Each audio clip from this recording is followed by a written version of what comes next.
he had ruled the underworld for 500 years. It only took one hungry little girl to bring him to his knees.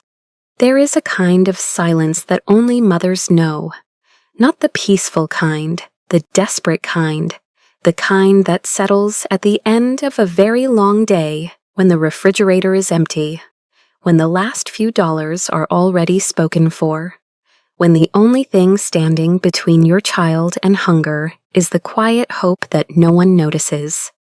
That was the silence Seraphina Evergreen carried with her, everywhere she went, every single day, and on this particular Sunday night, in a city that never truly slept, under lights the color of old roses and dying embers, that silence was about to be broken by the last person she ever expected.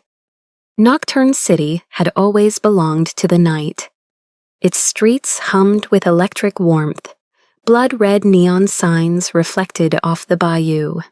Jazz bled through cracked doorways, and beneath it all, the quiet understanding that not everyone walking these sidewalks was entirely human. The Crimson Lantern Tavern sat at the river's edge like it had always been there.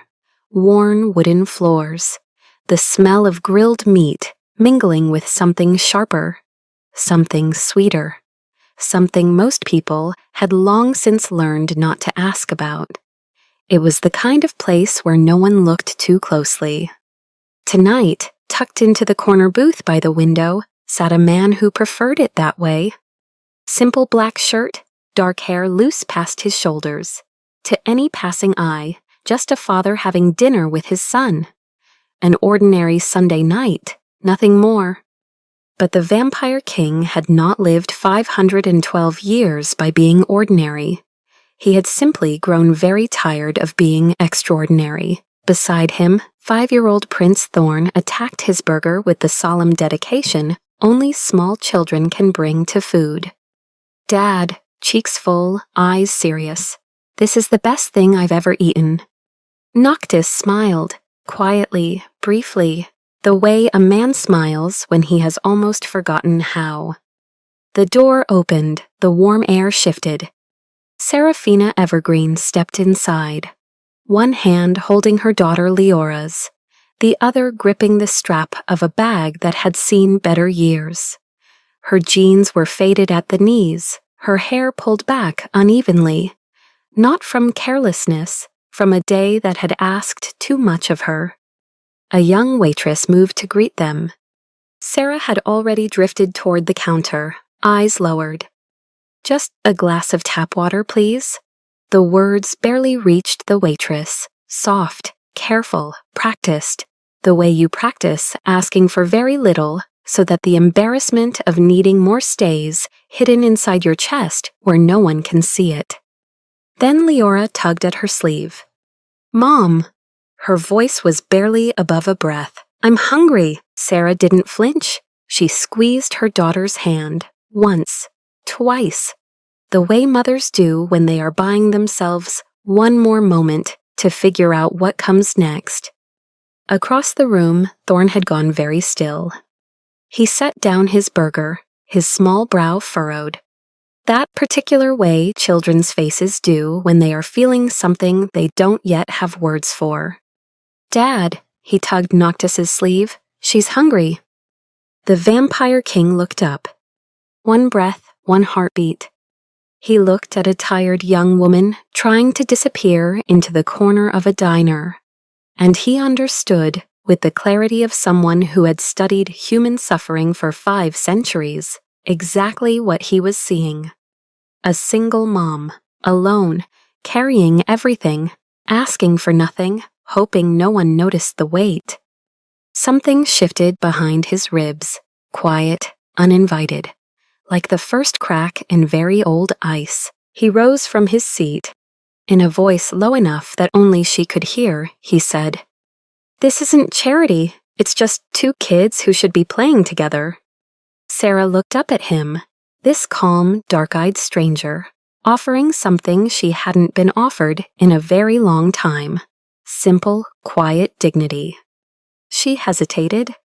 Beside her, Leora had already turned toward the little boy, with the bright eyes and the half-eaten burger, her expression full of that pure, uncomplicated hope that only 5-year-olds still carry so openly. Sarah sat down. She didn't know his name. She didn't know what he was. She didn't know that the man placing a warm plate of food in front of her daughter had once commanded armies of shadow. She didn't know that in the moment Leora reached for her fork, a thread of invisible darkness had quietly curled around the leg of the table to steady it when it wobbled, so that nothing would spill, so that nothing would embarrass, so that this one small dinner would go perfectly for a child who deserved one perfect thing. She only knew that for the first time in 3 years, someone had looked at her, really looked, and chosen kindness. She had no idea that everything was about to change. A king with 500 years of power and one tired mother changed him in 5 minutes. Do you believe someone can truly change because of love? Drop a 1 in the comments if yes, or a 2 if you think people never really change. We'll see which side wins. And stay with us, because the most unbelievable part hasn't even begun. It started the way most important things do, without anyone intending it to. The second Sunday, Thorn asked to go back. The third, Leora looked for them at the door before they even arrived. By the 4th week, the Crimson Lantern booth by the window had quietly become theirs. Not through ownership, through belonging. Sarah told herself it was practical. The grove was safe, the food was warm. Leora laughed more on Sunday evenings than she did the rest of the week combined. That was reason enough. She did not examine it more closely than that. She had learned a long time ago that examining good things too carefully was how you lost them. What she didn't know, what she couldn't have known, was that the Vampire King was telling himself something remarkably similar. He came because Thorn asked. He stayed because the alternative was another silent dinner in a palace full of people who feared him. And he was, after 500 years, deeply tired of being feared. That was all. He was a king. He did not need warmth. He did not need the particular sound of a child's laugh carrying across a sun-dappled clearing, or the sight of a young woman wiping her daughter's face with a corner of her sleeve and rolling her eyes when Leora squirmed away. He noticed all of it anyway. It was a Thursday, not a Sunday, when Sarah found the bag outside her apartment door. No note, just a paper sack, carefully folded at the top. A week's worth of food inside. 2 small sets of children's clothes, folded neatly with Leora's size on top. She stood in the hallway for a long moment, the bag in her hands, the fluorescent light above her flickering the way it always did. He said he bought too much, his exact words, casual, unhurried. The previous Sunday, at the park's edge, when he'd pressed a similar bag into her hands. These things spoil quickly. It's wasteful to let them sit. She had almost refused. The refusal had risen in her chest the way it always did, automatic, protective, the armor she'd spent 3 years building piece by piece after Leora's father left, after the savings ran out, after the world turned out to be considerably less kind than she'd been raised to believe it would be. But Leora had already reached into the bag with both hands, and Noctis had already turned away. Deliberately, she realized now, so that she wouldn't have to feel the weight of being seen receiving. He gave me the dignity of a turned back, she thought. Who does that? That night, after Leora was asleep in the clean new pajamas that fit her perfectly, Sarah sat alone at the kitchen table and cried. Not from sadness, from something older, more complicated. The kind of crying that happens when you have been strong for so long that one unexpected act of quiet kindness cracks something open, something you didn't even know was sealed, For the first time in 3 years, she whispered to the empty kitchen, "My daughter ate a full meal and wore clean clothes." She pressed her hand over her mouth, made herself stop.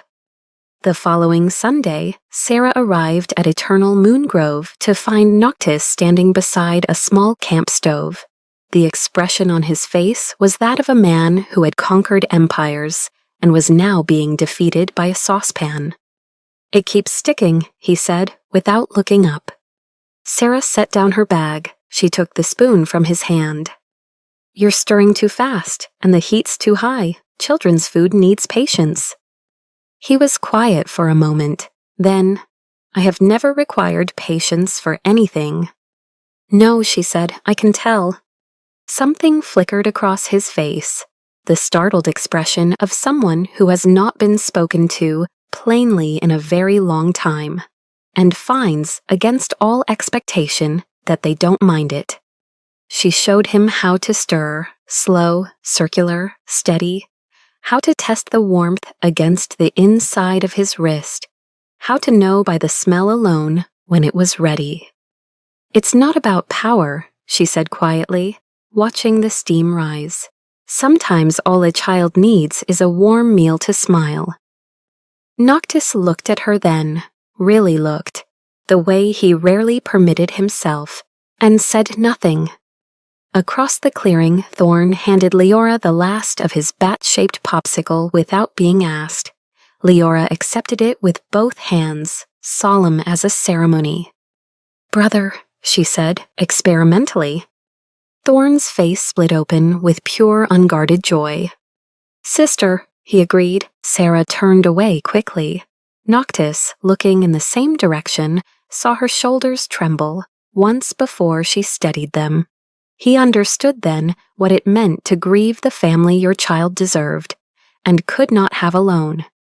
The warmth behind his ribs deepened into something that made him profoundly uneasy. "Stop," he told himself. "You are a king. This is not yours to feel."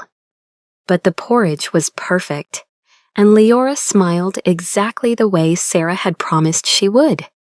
3 weeks later, the sky over Nocturne City cracked open without warning. Noctis had driven them home many times by now, always in the manner of someone who simply happened to be going the same direction. Tonight the rain came down in sheets, the car filled with the particular intimacy that storms force upon people who are still pretending to be strangers. Leora fell asleep against Thorn's shoulder in the back seat. Sarah watched the rain. Then, slowly, terribly, Noctis felt it. The scent, warm and golden, ancient and rare, rising in the closed space, like something the universe itself had breathed into the world only once. Leora's scent, not human, not quite. Dawn, Thorn had called it, that first night, like the dawn you told me about. Noctis's hands tightened on the wheel. The red crept into the edges of his vision. 500 years of iron discipline. And this child's warmth was undoing it in the span of 3 breaths. Then a small hand touched his. "Sir," Leora's sleepy voice came from the back seat. She had woken without sound, reached forward, rested her tiny fingers on his knuckles. "You're so cold." The red vanished, the hunger dissolved, as though it had never been. "She saved me," he thought. "A 5-year-old child. She saved me." Beside him, Sarah had not moved, but her breathing had changed, quieter, more careful. The way breathing changes when someone is pretending not to feel something they are very much feeling. He said nothing, she said nothing. The rain fell, the city glowed, the children slept. For the length of that drive, the Vampire King felt, improbably and without permission, entirely at peace. He noticed it first on a Tuesday. Leora moving too slowly across the park, her laughter a half-beat late, as though joy was reaching her from somewhere further away than it used to. Her skin in the moonlight filtering through the grove's canopy, carrying the faintest violet undertone that had not been there a month ago. Sarah had noticed too. He could see it in the tight, controlled worry behind her eyes, the way she watched her daughter just a fraction longer than necessary, then looked away, then looked back. She thinks it's exhaustion, Noctis realized. She thinks if she can just feed her enough, rest her enough, love her enough. He examined Leora carefully over the following days, quietly, at a distance, using skills 5 centuries old. What he found turned his blood to ice, the blood decay curse, ancient, rare, triggered by proximity to the vampire world, and to something in Leora's own blood that he was only beginning to understand. The Eternal Dawn essence, he thought. It's her. It's been her all along. The thing the underworld had hunted for 500 years was sleeping in the veins of a 5-year-old girl who shared popsicles and called his son her brother. There was one cure. He had known it for centuries, recorded in texts so old they had no author, sealed in vaults beneath the palace where no one was meant to look. Royal vampire blood, freely given. Not taken, not commanded. Given with full knowledge of what the giving cost. His power, his immortality, 500 years of accumulated strength, released in a single act of will. He had read it once, filed it away, never thought of it again. He thought of it now, alone in the dark, for a very long time. Then, quietly, and without telling anyone, he purchased the Shadow Citadel, the largest employer in Nocturne City's human quarter, and arranged for Seraphina Evergreen to be promoted to head of the cleaning staff, full benefits, effective immediately. He told himself it was a practical measure, a way to keep them close, a precaution. He did not examine it more closely than that. He had learned a long time ago that examining the things you were beginning to love was how you lost them. Then the night came when a rogue vampire named Malachi stepped out of the dark, and everything Noctis had been quietly building began to fracture at the edges. Sometimes the kindest hearts are the ones carrying the heaviest secrets. If this story is staying with you, share it with someone who needs to believe in goodness today. The Shadow Citadel was the kind of building that made people feel small on purpose. 70 floors of black glass and cold light, rising from the center of Nocturne City's human quarter. Its lobby floors polished to a mirror shine, its corridors carrying the temperature of quiet authority. The kind of place where important things were decided by people who never raised their voices, because they had never needed to. Sarah had been grateful for the job. She hadn't questioned it. A posting she'd nearly missed. A supervisor who said she'd been specifically requested for the promotion without explaining by whom. She told herself she'd earned it. She had worked hard enough to believe that. She arrived at 5 each morning, before the executives, before the board. She moved through the upper floors in the particular invisibility of people who clean what others dirty, present, silent, unseen. She had learned to prefer it that way. Don't be noticed. Don't ask for more than you need. Keep your head down. Keep Leora safe. That's enough. She was polishing the main chamber's conference table when the elevator opened. She didn't look up at first. Footsteps at this hour usually meant security rounds. Unhurried, indifferent. Already past her before she registered them. These footsteps stopped. The table doesn't need to be polished twice. She knew the voice before she understood how she knew it. Low, precise. The kind of voice that fills a room without rising in volume. Sarah looked up. He stood in the entrance of the main chamber wearing a dark jacket, his hair loose, those quiet eyes watching her with an expression she couldn't immediately name. Behind him, through the open doors, the board was filing in. Advisors in black, carrying the cold energy of people who held power not as responsibility, but as appetite. And at the head of the table, the chair the entire room had been arranged around, Noctis moved to stand.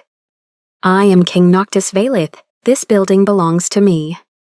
The polishing cloth slipped from Sarah's hands. "No," the word formed clearly, the way your mind produces single syllables when the larger truth is too vast to process at once.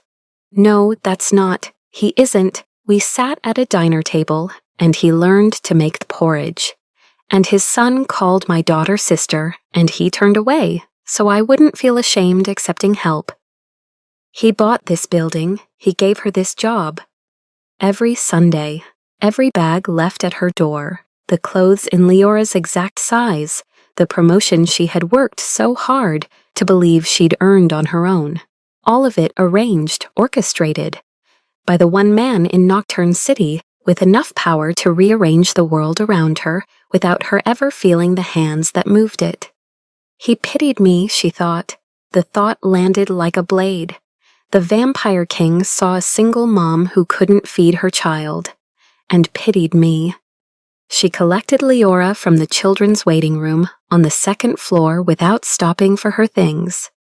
The hallway, the elevator, the lobby floor she had polished to a mirror shine, the cold air swallowing her the moment the doors opened. She didn't run. Running attracted attention, and she had spent 3 years being very careful not to attract attention. But she walked fast, one hand around Leora's, the other pressed flat against her sternum the way you press on a wound. The apartment was quiet when she arrived. Leora, sensing something wrong the way small children do, through the grip of a hand, through the quality of a mother's silence, sat on the sofa without being asked, and did not speak. Sarah stood in the center of the kitchen. The refrigerator was full. It was always full now. She looked at it the way you look at something that has just revealed itself to be something else entirely. On the counter, a small wooden spoon she'd borrowed from him at the Grove and never returned. On the hook by the door, Leora's bright yellow jacket, bought without discussion, hung there so naturally she'd stopped seeing it weeks ago. She saw it now. Every single thing in this apartment that doesn't belong to us came from him. She sat down on the kitchen floor, not dramatically, simply because her legs stopped holding her and the floor was there. I thought he respected me. I thought, for the first time in 3 years, someone looked at me and saw a person. Not a charity case, not a problem to be handled. She pressed the heels of her hands against her eyes. Leora's father looked at us that way, at the end, like something to be managed, and then he left, and I swore I would never let anyone make me feel that way again. The wooden spoon was still on the counter. She didn't throw it away. She didn't know why. What she could not have seen from the floor of her kitchen, inside the clean armor of her wounded pride, was what happened after she left. Noctis dismissed the council, all of them, walked them out with 2 words and 5 centuries of authority behind his voice, then stood alone in the chamber with the cloth still lying where she had dropped it. He did not pick it up. She thinks I pitied her, he realized. The thought arrived with the weight of things that are true and terrible at once. She thinks every kindness was a transaction, that I was managing her the way the council manages things, moving pieces, creating outcomes, never asking permission. He pressed one hand against the cold glass of the window, looking out over the city. I bought this building because I was afraid, he admitted to himself. Not of the council, not of the curse. Afraid that if I didn't create some reason to keep them close, they would leave, the way everything worth keeping eventually leaves. 512 years, and he had never learned how to simply ask someone to stay. Thorn appeared at the chamber door, small and solemn. Dad, is Leora still our family? Noctis looked at his son for a long moment. Yes, his voice was certain, in a way the rest of him was not. She is. Then go tell her mom that, Thorn said, with the devastating simplicity of someone who has not yet learned to make things complicated. Noctis said nothing, but something in him shifted, past the cold, past 5 centuries of ruling from a careful distance, toward something far more frightening than power. The willingness to be known. And then, standing alone at the window of a building he had purchased out of fear disguised as protection, he understood what Malachi had truly taken the night he triggered the curse. Not safety, time. The blood decay was accelerating, days, perhaps less, before the choice was made for him. And in that moment, Sarah realized the terrible truth. The man she had fled from was not the danger. The danger was already inside her daughter.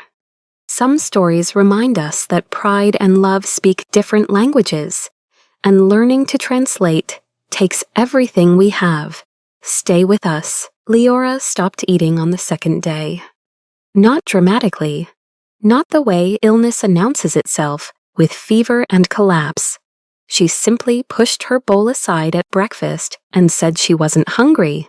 Sarah, who had spent 3 years watching her daughter eat with the focused dedication of a child who understood scarcity, felt the bottom drop out of the world.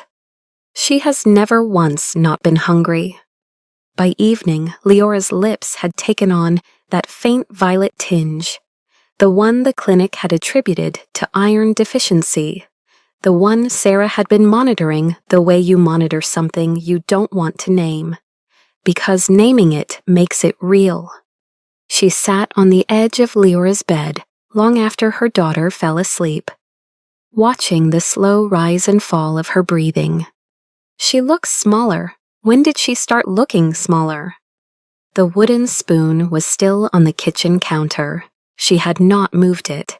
Throwing it away felt like a door closing on something she was not yet ready to close. At midnight, she picked up her phone, set it down, picked it up again. You are not going to call him, she told herself. Your daughter is getting worse, another part answered.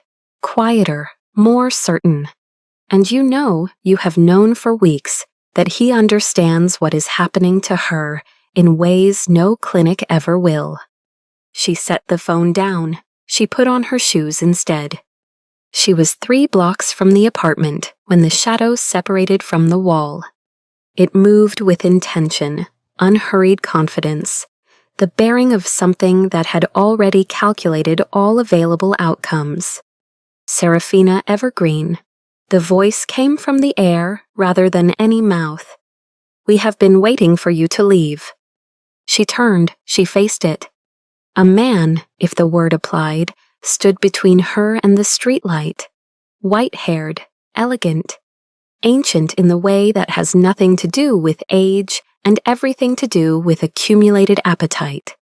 Behind him, 2 others materialized from the dark. Your daughter carries something that does not belong to her, he said pleasantly. We are only here to take it back. She is 5 years old. Sarah's voice did not shake. She had spent 3 years making sure of that. Whatever you want from her, the answer is no. The man smiled. It did not reach his eyes. It did not try.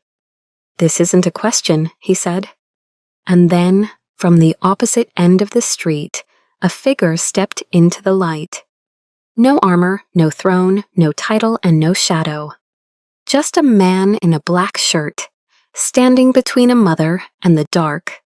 She said no, Noctis said, Azrael, for that was the white-haired man's name, though Sarah had not yet learned it, regarded the vampire king with the contempt reserved for those who have stopped behaving as their kind should.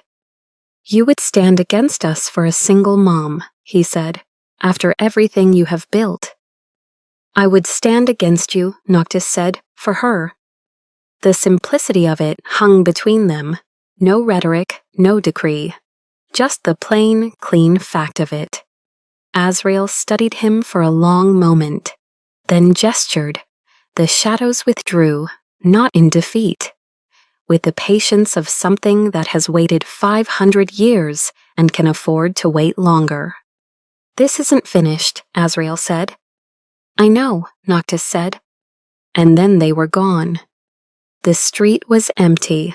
The streetlight buzzed. Somewhere down the bayou, a bird called once and fell silent. Sarah stood on the sidewalk looking at him. This man she had spent months learning to trust and 2 days unlearning. Something in her chest had no immediate name. "You knew they'd come for her," she said. "Not an accusation, a statement." "Yes. And the job, the building, all of it. I was afraid." The words came without justification, just the plain weight of a confession. "Not of the council, not of what they would do. I was afraid that if I didn't build something around you, some structure, some reason, you would leave. And I did not know how to ask you to stay without one." Sarah was quiet for a long moment. She thought about 3 years of tap water and empty refrigerators. About a turned back that had offered her the dignity of not being watched while she accepted help. About a wooden spoon she couldn't bring herself to throw away. About her daughter pushing her bowl aside that morning, lips faintly violet, growing smaller. He is terrified, she realized. This man who just stood in the street with nothing but his name. He is more afraid of being left than of anything that walked out of that dark. She understood that fear. She had carried an identical version of it since the day Leora's father didn't come home. "My daughter is getting worse," she said quietly. "I know." "You know what it is?" "Yes." "Then tell me." She stepped forward, not toward comfort, not yet, toward truth. "Not as a king, tell me as family." Something broke open in his face, the way the first light of morning breaks, quiet, inevitable. Changing everything without announcing itself, he told her everything. The eternal dawn essence, the blood decay curse, what Malachi had triggered, what the council wanted, what it would cost to stop it, what it would cost him. Sarah listened without moving, with the stillness of a woman who has learned to absorb terrible things and keep standing. When he finished, the street was very quiet. She picked up his hand, cold as it always was. As Leora had noted that first rainy night, she held it between both of hers the way you hold something you have decided to keep. "Then we do it," she said. "Sarah." "She is my daughter," she said, "and she is yours too, whether you've said it aloud or not, so we do it." He looked at her, this woman with the worn jeans. 3 years of quiet, unwitnessed courage running through her like iron. For the first time in 512 years, the Vampire King did not face what was coming alone. For the first time in 3 years, neither did she. For the first time since any of this began, since a hungry little girl tugged at her mother's sleeve in a riverside diner, Sarah knew exactly what she had to do. When love asks us to be brave, it doesn't promise it won't hurt. It only promises we won't face it alone. Share this story with someone who needs that reminder today. The rain came the way it always did in Nocturne City, without warning, without apology, as though the sky had simply decided it was done pretending. Leora was burning, not with fever, with something older, something that had no medical name and no clinical remedy. The violet had spread from her lips to her fingertips. Her breathing had gone shallow in the way that makes a mother count each exhale like it might be the last. Sarah carried her through the rain. She didn't remember deciding to run. Her body had understood before her mind did. The direction, the distance, the destination. Noctis met them at the door. He took one look at Leora and did not speak. There was nothing to say. that the situation had not already said more plainly. He brought them inside, laid Leora gently on the sofa, knelt beside her with the focused stillness of a man setting aside everything he was in order to do the one thing that mattered. Thorn appeared at the top of the stairs in his pajamas, came down without being asked, sat beside Leora and took her hand, small fingers laced through smaller fingers, and did not let go. "It's okay, sister," he said quietly. "I've got you." Leora's eyes fluttered open. Something in her breathing steadied. The way breathing steadies when you are no longer entirely alone in what you're facing. Noctis raised his eyes to Sarah. She nodded. He bit into his own wrist, cleanly, without theater, and brought it to Leora's lips. What happened next, Sarah would spend years trying to find words for. The light began in Leora's chest. Not a glow, something more fundamental than that. Like watching a door open onto a room sealed for a very long time. The light inside not new, ancient, pouring out because it finally had somewhere to go. Golden, warm, the color of the first real morning after a very long winter. It spread outward, through Leora's fingertips, through the hand still locked with thorns, into the walls, into the rain-dark air beyond the windows. Leora gasped, a full, deep breath. The violet drained from her skin like water from a glass.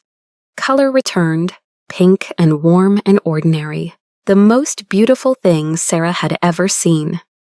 Leora opened her eyes completely, looked up at Noctis with the uncomplicated directness only a 5-year-old still carries. "You're warm now," she said. He looked at his hands. She was right. The coldness that had lived in his blood since the night he was turned. Gone. The power. The throne built on 500 years of shadow. All of it, traded in a single moment for one child's breath. He knelt there for a long time, looking at his warm hands in the golden light, and did not speak. Sarah sat down beside him on the floor, not because she knew what to say, because sitting beside someone when they are reckoning with who they have chosen to become is its own kind of language. After a moment, she leaned her head against his shoulder. He was warm. The rain softened to a murmur. Thorn had fallen asleep, curled beside Leora on the sofa, one arm thrown over her the way children sleep with the things they have decided to protect. Noctis and Sarah sat at the kitchen table. Between them, the wooden spoon. She had tucked it into her bag on the way out the door without thinking. It sat there now like a small, worn monument to something neither of them had a name for yet. He looked at it, then at her. "You kept it," he said. "I couldn't throw it away. I kept trying." A silence settled. The comfortable kind. The rare kind. The kind that only exists between people who have been through something together and come out the other side still sitting at the same table. "I have spent 500 years, Noctis said quietly, believing that power was the only thing that could protect the people I loved, that if I controlled enough, owned enough, arranged enough, nothing could reach them." He looked at his hands again, warm, human, ordinary.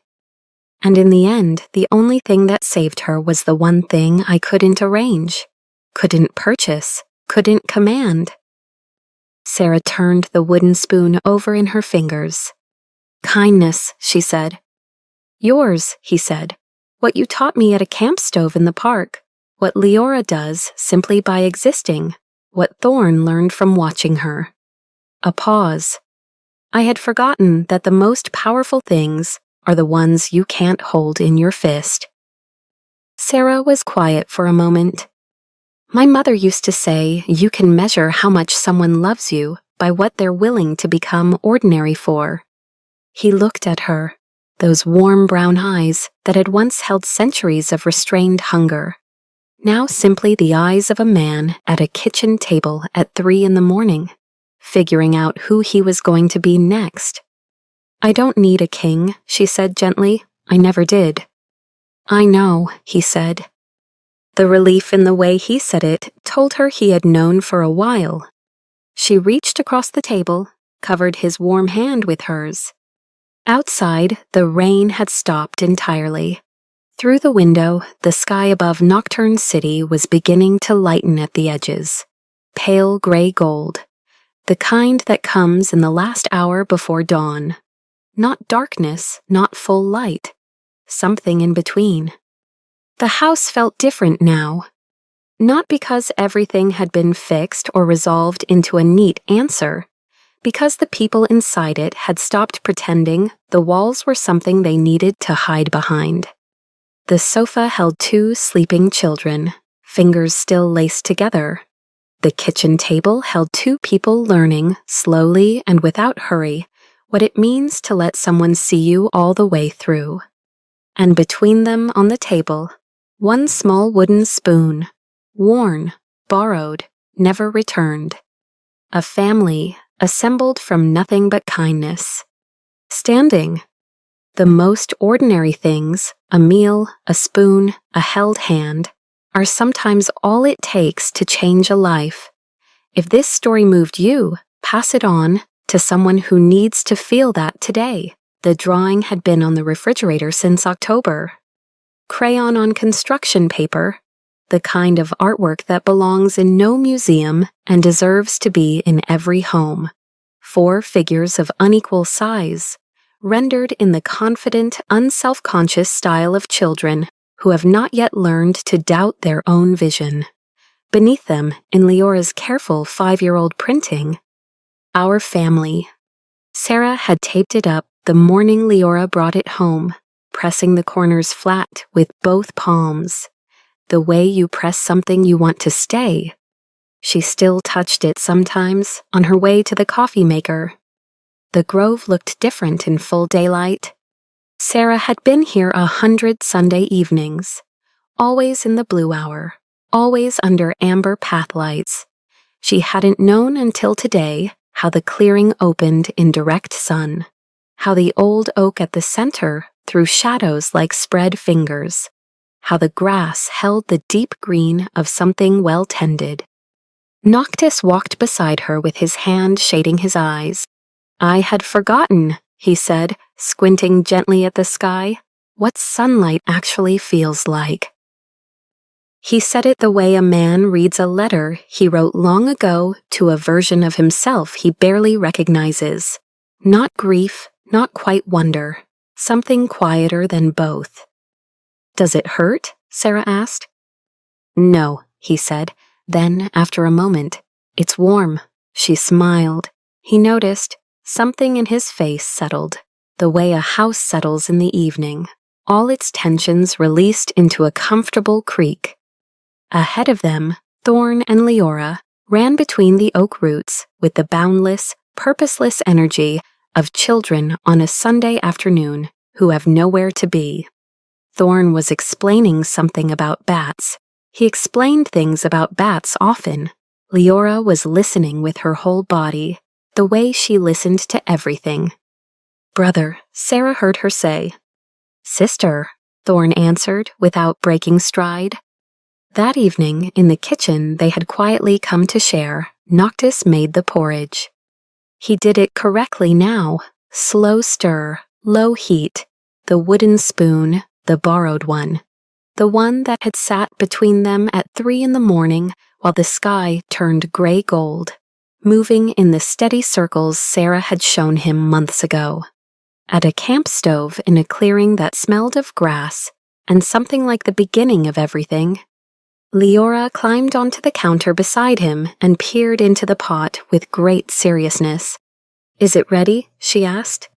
He tested the warmth against the inside of his wrist. "Almost," he said. "How do you know?" "You'll know," he said, "by the smell." She leaned forward and breathed in, nose nearly touching the steam. "It smells like Sunday," she decided. He looked at her. This child who had once touched a cold hand in the back seat of a rain-dark car and, without knowing what she was doing, dissolved 5 centuries of hunger in an instant. "Yes," he said softly, "it does." After dinner, after the children were in bed, Thorne's room across the hall from Leora's, an arrangement that had arrived without negotiation, as though the house itself had decided, Sarah stood at the kitchen window with her coffee. The night outside was mild. Nocturne City glowed at the edges, the bayou lights softer at this distance. She thought about a Sunday evening some months ago, a diner at the river's edge, the waitress who had moved to greet them, a single mom and her daughter quietly redirecting toward the counter instead, a child's voice, "I'm hungry," and a woman who had spent 3 years learning to ask for as little as possible. Someone had looked, not to manage her, not to arrange her, simply to see her, and then to turn away slightly so that accepting what was offered felt less like need and more like belonging. She understood now what that had cost him, what it had taken for the Vampire King, a man who had spent 5 centuries holding everything at arm's length, to offer warmth without condition, to learn at last that kindness given freely is not weakness. It is the bravest thing there is. And she understood too what Leora had always somehow known, what Thorne had learned from watching her, that you do not need power to change a life. You need only the willingness to share what you have. A meal, a popsicle shaped like a bat, a turned back at the right moment, a hand held in the cold.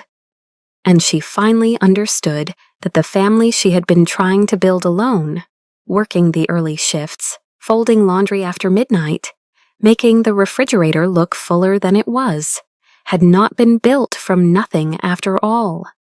It had been built from kindness, offered and received in both directions, by people who were each, in their own way, trying to find their way back to each other. That was enough. That had always been enough. This story reminds us that the families worth keeping are not always the ones we are born into. They are the ones assembled, slowly and imperfectly, from the small daily acts of choosing each other. It reminds us that kindness offered without condition to someone who has learned to expect very little is not a small thing. And it reminds us that when we sacrifice for those we love, we do not lose ourselves. We find, for the first time, exactly who we are. Perhaps this week, you might do one small thing. Invite someone to the table who has been practicing asking for very little. Pull out the chair, set down the bowl, and turn away slightly, so they can accept it with their dignity intact. It doesn't require power or status or any grand gesture. That is the whole of it. That is, it turns out, everything. If this story felt true to something you have lived, share it with someone you love. Sometimes a story is the quietest way to say, "I see you. You are not invisible. You belong at the table." This vampire tale was born from a real human soul, full of emotion, contradiction, and longing. AI was merely a companion who helped arrange the words to be as beautiful and clear as possible. That's why you'll find it not only terrifying, but also very human.